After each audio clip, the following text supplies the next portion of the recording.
Meus irmãos em Cristo, minhas irmãs em Cristo, graça e paz. Retornamos nesta noite para a sequência da nossa série de estudos bíblicos desta semana.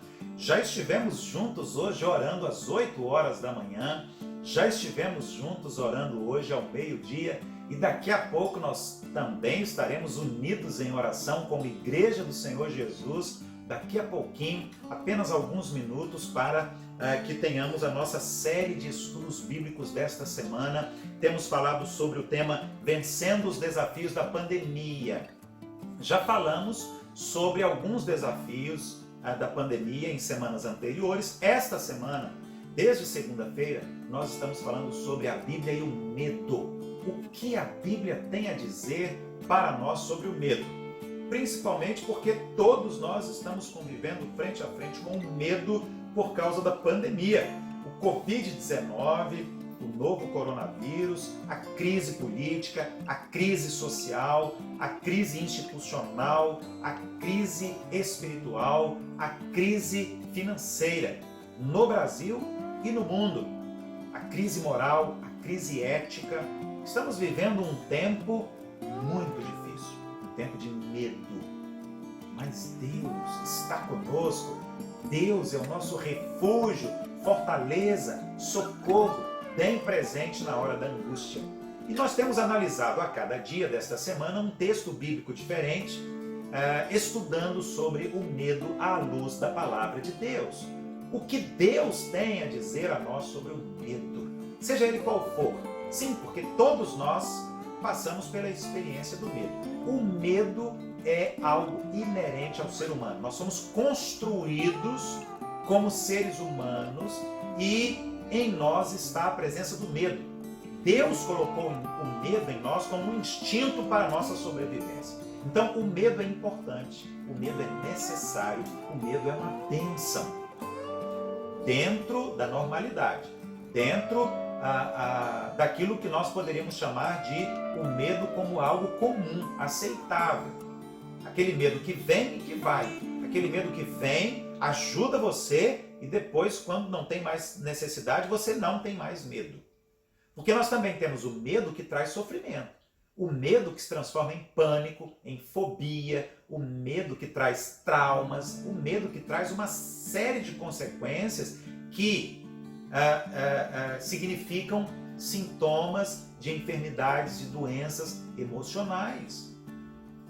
Mas a Bíblia, de capa a capa, fala de um Deus que está conosco e que nos ajuda para vencermos os nossos medos.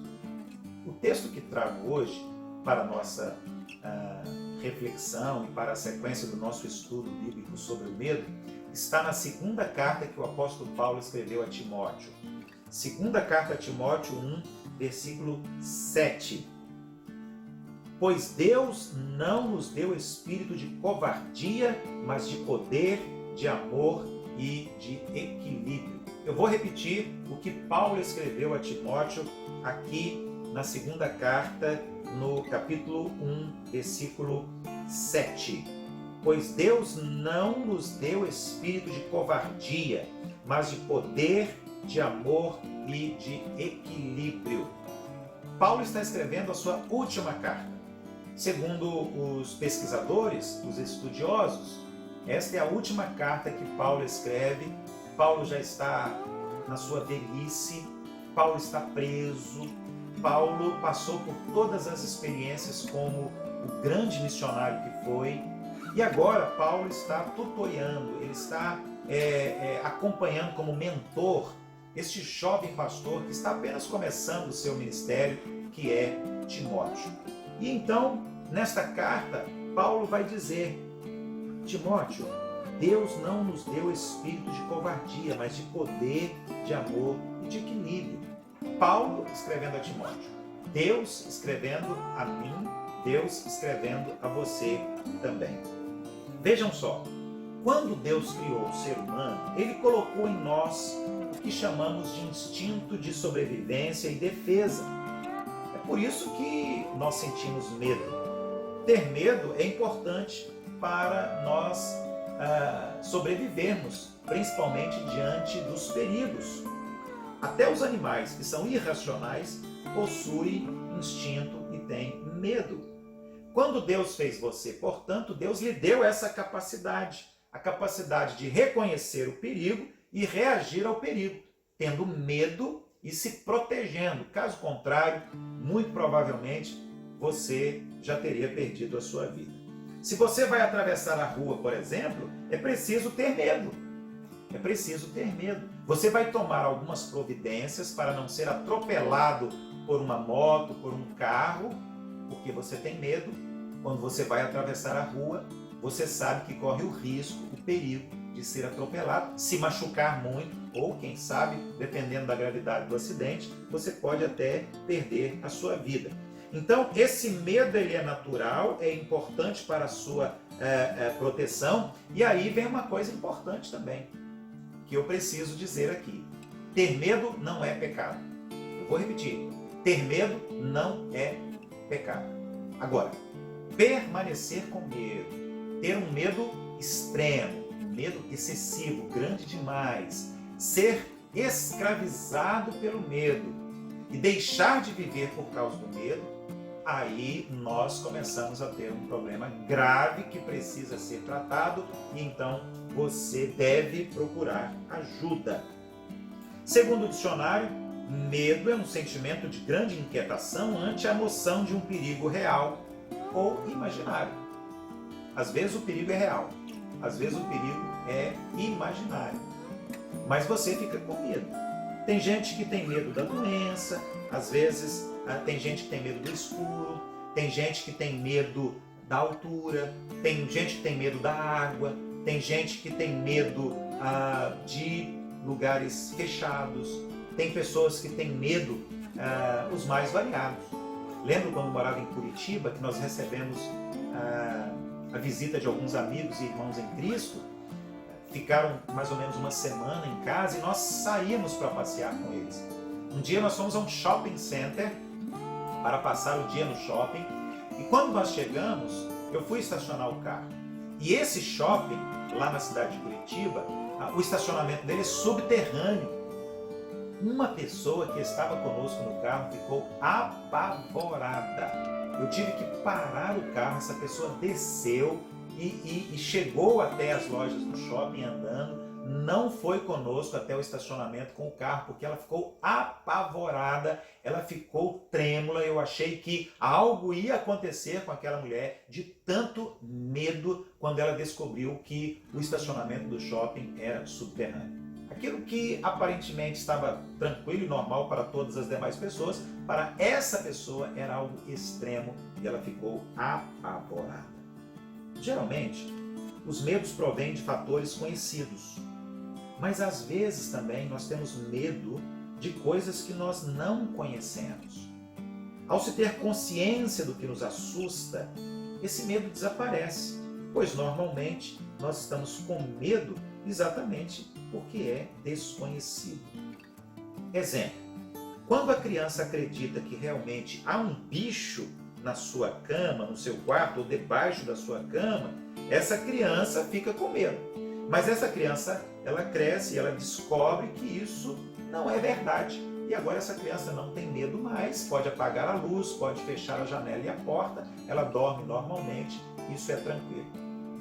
Este medo que foge à razão deve ser confrontado, pois ele não provém da ligação que a nossa mente realiza com as experiências frustrantes, quando fica claro que o inconsciente não consegue discernir ilusão de realidade. Portanto, não distingue o que aconteceu no passado do que ocorrerá no futuro e do que se passa no presente. Assim, se a pessoa continuar mentalizando que as vivências negativas se repetirão, elas realmente sucederão novamente. O nosso texto de hoje, e eu quero chamar agora a sua atenção para este texto, ele é maravilhoso, porque nele Paulo está dizendo para Timóteo: Timóteo, não tenha medo. É um apelo que eu faço para você. Seja corajoso, mantenha-se firme. Por quê? Por que Paulo está escrevendo isso? Porque Paulo teve medo, ele conviveu com medo, ele teve muitas experiências difíceis, ele foi perseguido, ele foi preso, ele foi açoitado, ele teve a experiência de ser picado por animais venenosos, ele teve a experiência de naufrágio, foi perseguido dentro da igreja, foi perseguido fora da igreja. E ele agora escreve para Timóteo, porque sabe que Timóteo será perseguido. Por causa do Evangelho, Paulo sabia, Timóteo vai ter medo. Então, ele escreve e ele diz aqui, Deus não nos deu espírito de covardia, mas de poder, de amor e de equilíbrio. Assim como Paulo passou momentos difíceis em que ele teve medo, Timóteo também passaria por momentos difíceis e ele teria medo. Mas Paulo, ele preocupado com Timóteo, com o ministério que Timóteo vai realizar de liderança à frente da igreja, diz, não tenha medo. Não tenha medo. Não se renda ao espírito de covardia. Não seja escravizado pelo medo. Não perca a sua vida por causa do medo. Não deixe de ser o homem de Deus que você é por causa do medo. Não tenha dificuldades no seu relacionamento social, na sua família, no seu trabalho, por causa do medo. Aqui, nesta parte introdutória da carta, Paulo relembra a Timóteo as qualidades de um homem de Deus: coragem, poder, amor, domínio próprio. Claro, Paulo não estava dizendo que tudo isso estava dentro dele. Não. Ele estava lembrando Timóteo que Deus está conosco. O Espírito Santo de Deus está em nós. E é Ele que nos encoraja, é Ele que nos fortalece. Aquilo que está escrito em Atos dos Apóstolos 1:8, palavras do próprio Senhor Jesus. Vocês receberão o Espírito Santo de Deus e o Espírito Santo de Deus lhes dará poder. Ou seja, a capacidade ou a capacitação necessária para que vocês sejam minhas testemunhas. O poder de Deus é a garantia máxima da coragem que nós precisamos para vencer o medo, seja ele qual for. Nós não podemos, não devemos viver escravizados ao medo, porque Deus está conosco. Ele está conosco, Ele é o nosso Deus e nós somos o povo do Senhor. O medo e a covardia não combinam com a vida cristã. O Espírito Santo de Deus está em nós e, portanto, não precisamos ter medo de nada, nem mesmo medo da própria morte. Por quê?